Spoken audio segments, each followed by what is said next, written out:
Now, here is a serious temptation. Satan, just as Jesus wants us to be peaceful and calm, Satan urges us to go faster and faster and faster.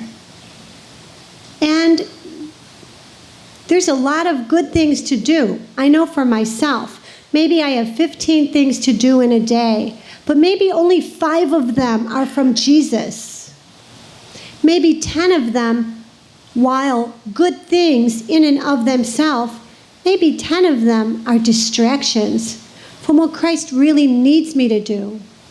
So I feel a holy obligation to discern my day with Jesus each morning and to take a look at what is going to be important today. What's on my radar that has to get done? And even sometimes they're very small things, they could be a seemingly unimportant thing, but in prayer, I can see that this is important, maybe to my husband or to one of my children or to one of the team that I get to work with. Only through time with Christ can I identify what are the things that I can't miss. So ultimate discernment is up to Jesus Christ when it comes to what we have to do in a day. We, in this apostolate, have a lot to do. We're very pressed in terms of tasks. So it's very important for us that we go slow. And in our office in Ireland, I have actually put up a couple signs that say slow. And I know that that's how Jesus feels about me. Jesus needs me to slow it down perpetually. And so sometimes I discipline myself when it's really busy. I get almost like people would think she must be medicated, because the busier it gets, I'll go slower. It's the only way. If you let that speed thing get you, you're careening, crashing through your life, missing road signs. You're doing your will, and the Lord, He's there like, okay, well, if you want to know what to do, just check in with me. Yes, a grave temptation is to feel overwhelmed. How many here have ever felt overwhelmed, like it's all too much? Logistically, it's impossible. Okay, something's wrong. Here's what's wrong. Satan is tempting you. Logistically, it's not impossible. Jesus doesn't say, okay, just for fun today, I'm going to give this person 300 things to do and just see what happens. Let's just watch while she tries to do them all. No.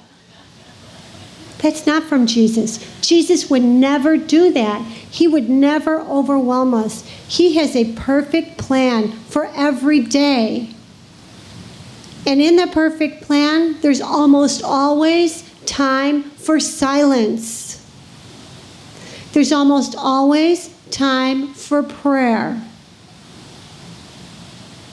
There's always time to love the people who are around you. Always. If you're too busy to love the people around you, you need to go home, walk backwards into your bedroom, and get back in bed. Because you're dangerous. So don't be overwhelmed. It's sinister. The world goes fast. We have to stand out and be different, and we do that by being slow. The word that I always get when it gets very intense, I keep in my head, methodical. I say, okay, be methodical about this. Let's move slowly from one task to the next. The other holy concept I want to give you is this one, attentiveness. Be attentive in the moment to what you're doing. The enemy of peace is multitasking. What is this? Multitasking. This is great. Then you can do 3 things at once. I don't think we were meant to do 3 things at once. I don't think we can do 3 things at once. Mothers have to multitask. When you have little children, you have to. But even mothers, every holy mother I know will tell you that at some point in her mothering, she had to say, okay, I just can't talk on the phone and be a good mother at the same time. Isn't it true, mothers? Yes, we're all the same. We're not a mystery. Multitasking, be careful. Whatever you're doing, do it as good as you can. If you're making a bed, make it beautifully and give this to Jesus. If you're driving the car, obey the speed limit and offer it up to the Sacred Heart. I'm serious about this driving thing. If you are on the highway going 20 miles over the speed limit, you're not at peace. You're not at peace. Yet, if you're on the highway doing, let's say 60, because nobody does 55. Let's say you're driving 60 miles an hour. And you say you're in the quiet lane. You know, the lane for people who aren't insane. The one, you're a source of rage to everyone around you. But you're peaceful. Especially if you're silent. If the radio's off, unless you're listening, maybe that's when you listen to something holy. Many people listen to holy, that's their time for that. That's fine. Otherwise, maybe you're quiet. But Jesus can be with you. You can be in the eternal present while you're doing these things. If you're attentive to the one thing you're doing it as best you can, and you have silence, attentiveness with the people around you. Be attentive to them. Sometimes somebody comes in with a look on their face and you think, oh no, it's a crisis. And you think, I can't handle this crisis, so I'm just going to blow off that pained expression. I don't think Jesus would do that. I think Jesus would say, hey, everything else can wait.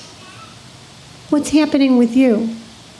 Sometimes a person will say, I'm all right, I can contain it. Thanks for asking. Right? Or sometimes they'll say, I got to spill this out. Either way, they know that we're in the human race with them. And that alone is going to console them.